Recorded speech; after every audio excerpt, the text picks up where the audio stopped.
Lucinda Urrusti nació en Melilla, la ciudad española que está al norte de España, al sur del Mediterráneo. No sé si lo vemos de ese lado. Ella fue hija de un militar español. Cuando se viene la guerra civil, su padre se pone en contra de Franco en favor de los republicanos. Esto significó de 1936 a 39 estar huyendo al interior de España por diferentes lugares. Lucinda, desde chica, como les dije, nació en Melilla, pero por la misma profesión de su padre como militar, constantemente lo estaban cambiando de plazas, como ellos mismos le decían a cada uno de los lugares, lo cual significa las mudanzas constantes, una educación irregular, escolarizada, y la dificultad de tener amigos permanentes por estas mudanzas. ¿Por qué digo esto? Porque en Lucinda, por lo menos en su obra, Fuentes lo ha dicho también hay una presencia, hay una de soledad en algunas de sus obras. Es una obra muy íntima. Cuando llega la Guerra Civil Española, finalmente cuando Franco gana, digamos, la familia tiene que huir hacia Francia. Lucinda, la primera vez que yo la entrevisté fue en el 2006, a propósito de un libro que escribí en Círculo de Arte. Le puse un micrófono para que se olvidara de la grabadora, porque ella, como muchos, no le gustaba la grabadora. Al recordar muchas veces y al hablar de las lunetas y de las ráfagas, de las metrallas, cuando iban cruzando calles, escondidos debajo de colchones en camiones, se sobresaltaba. ¿Por qué también digo esto? Curiosamente, en la obra de Lucinda no hay una referencia, por lo menos evidente, a lo que es la guerra civil. Por lo menos evidente. Ahorita les digo más. Finalmente, cuando llegan exiliados españoles a Francia, se hace la primera expedición de exiliados y ella va a llegar en una que de hecho es la primera más importante de exiliados, en el buque Sinaya, un buque inglés que va a tardar desde que zarpó de Francia hasta México 18 días. En realidad no son muchos días, pero hay que entender que para familias completas que venían en ese buque, que habían sufrido ya la guerra, que dejaban atrás amigos, familiares, conocidos, sus propias tierras, debió haber significado algo muy difícil. Hay un diario que, si ustedes pueden meterse a internet, que algunos escritores publicaron a nivel con mimeógrafo y que ilustraban con dibujos, los artistas y los escritores, y crearon un diario de esa expedición del Sinaya. Por internet se puede ver ahora ya completito los 17 o 18 números que se hicieron del Sinaya. Entonces allí encuentra unos nombres para nosotros en este momento ya muy conocidos, como Ramón Gaya, como Bardazano, como Enrique Climent, que hay aquí una exposición arriba. ¿Perdón, en qué año? 39. Ellos salen en marzo, dura 18 días. Aurelio Arteta, en fin, Ramón Xirau, ¿no? Había gente muy formada, como escritores, como pintores, que vinieron en este buque, en el exilio. Fue muy interesante, porque siempre hablábamos del exilio y de la aportación de los intelectuales, pero no nada más venían intelectuales, venían obreros, venían campesinos, venían abogados, venían maestros de educación primaria, en fin, gente de oficios también, no todos profesionistas. Entonces fue algo que les llegó realmente, algo inesperado, la guerra civil, y con todo eso llegan a México. Por supuesto que Lucinda, que tenía entonces 13 años, no sabía de México. Su padre, que sí era un hombre leído, digamos, era militar, no tenía un grado académico de licenciado o algo así, pero un hombre muy informado. En el trayecto les hablaba a sus dos únicos hijos, Lucinda y su hermano Juan, que eran un año menor que ella. Él fue después ya en México, se convirtió en un pediatra muy conocido, con cargos muy importantes, y él falleció hace un año, 3, 4 meses, más o menos. Era ya la única persona directa, el único hermano. Sus padres habían muerto mucho antes.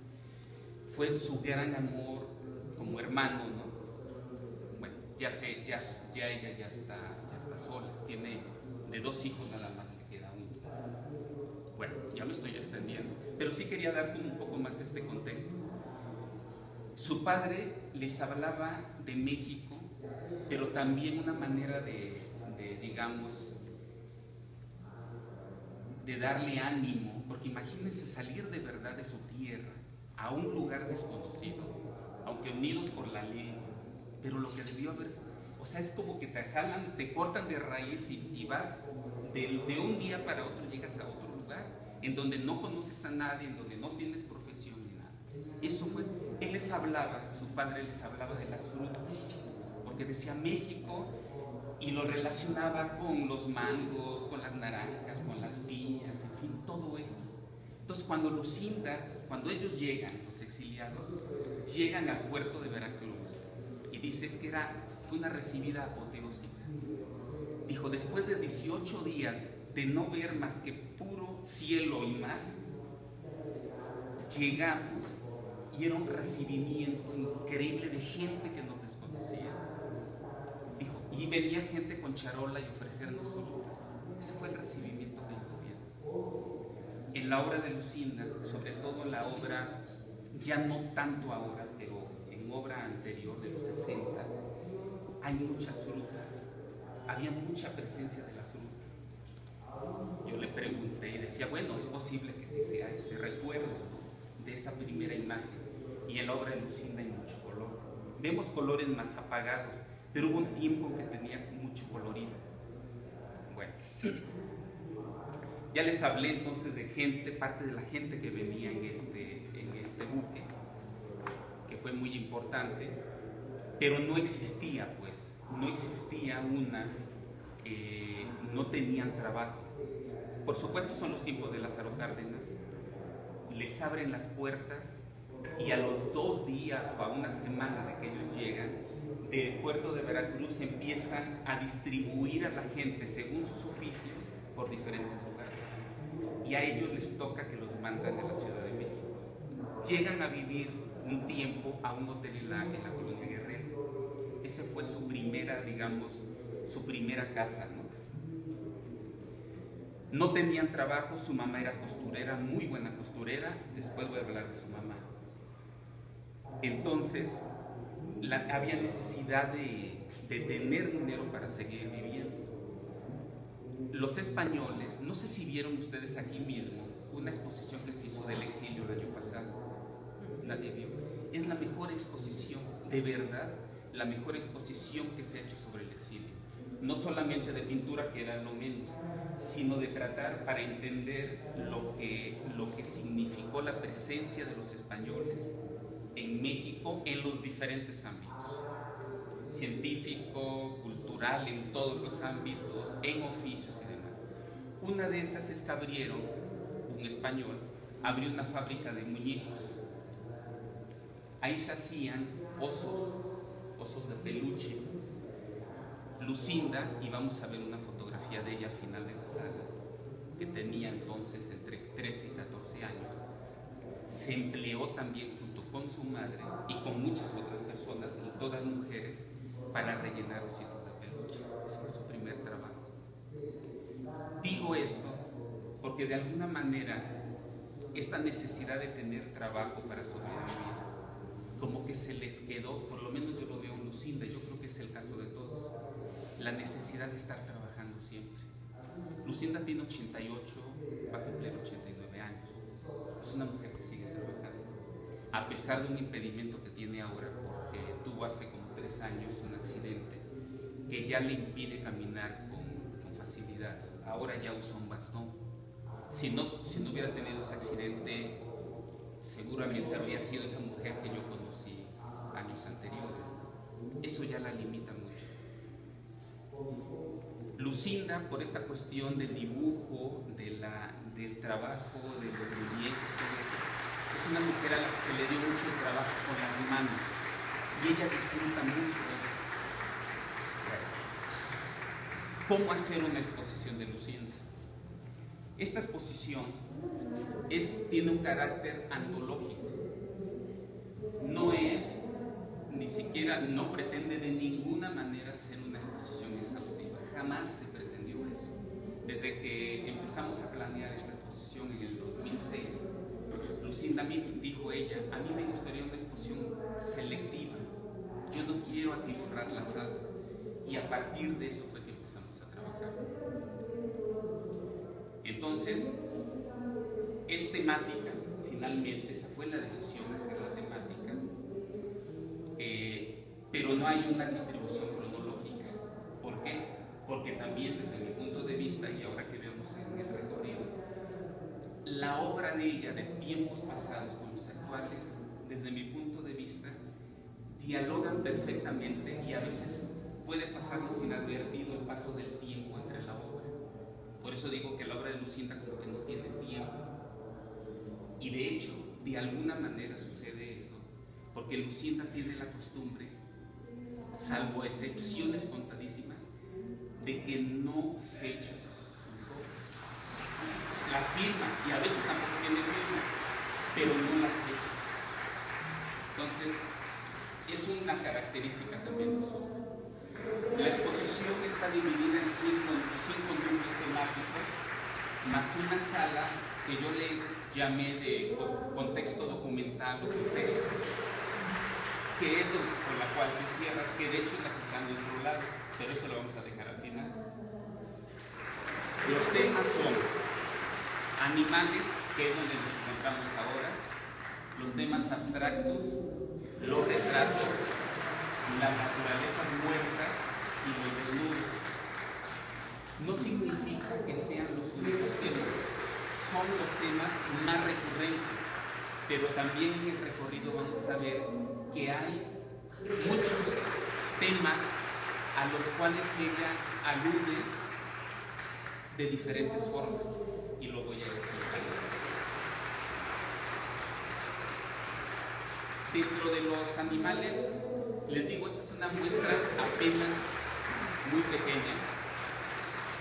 Vamos a encontrar muchas aves desde los años 50, incluso ella participa en exposiciones que llevaban el título de Los animales en el arte, en donde participaban todas las mujeres de entonces que se puedan imaginar, desde Remedios Varo, desde Leonora Carrington, bueno, Frida ya había muerto, pero a veces metían obra de ella, en fin, todo esto. Aquí no trajimos obra muy antigua de animales, pero sí, esto es como de lo más reciente, lo que está aquí a mi lado izquierdo, en donde vamos a ver un manejo de Lucinda Wolfe que no es estrictamente figurativo.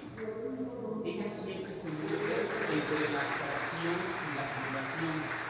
Nunca es estrictamente abstracta, porque ella en realidad lo que le interesa siempre es los elementos concretos. Siempre tiene un referente en toda su obra. Estos son unos pájaros en los cables, esto que está a la izquierda. Todo se queda en una alusión a determinadas cosas. Yo le llamo a esto pentagramas pictóricos porque es una serie de tres en donde se notan muy bien los cables uno encima de otro y los pajaritos colocados. Les digo, no pudimos traer todo. De hecho, también otro paréntesis, la mayor parte de la obra de esta colección, la mayor parte, existe obra suya en México, en Panamá, en Nueva York, en Canadá, en España. Imposible traer ese tipo de obra, o sea, siempre los problemas de recursos para traer obra, nos limitan, ¿no? Pero esto nos permite por lo menos sí abordar un poco las problemáticas, las temáticas de los libros. De hecho, esta obra, por ejemplo, este pájaro, este es un pájaro, vean, frente a este ambiente abstracto, incluso el pájaro, si lo viéramos en detalle, sería un elemento abstracto, pero si lo vemos en conjunto, hay un elemento identificador del ave. Esta, en el museo eligieron que fuera la imagen de la exposición. Cuando nos agarraron las pistas, nosotros ya nos decidimos sobre qué imagen, y cuando salga el catálogo van a ver que es una imagen diferente, porque cambiamos nosotros, pero eso es lo de menos. Quiero que vayamos acá, sí me estoy parando.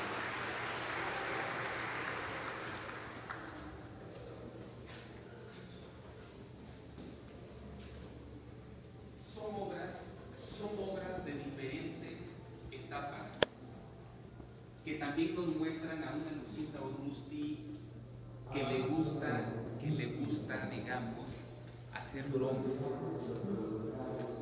Este gato rayado, por ejemplo, yo lo voy a señalar todo de lejos, pero ustedes con toda calma se pueden acercar. Mire, pájaro rayado, este es un ave otra vez, un pájaro. Esta es otra ave que se llama camuflado y esta es una vaca. Ella juega incluso con los títulos. Esto se llama vaca gorda y este es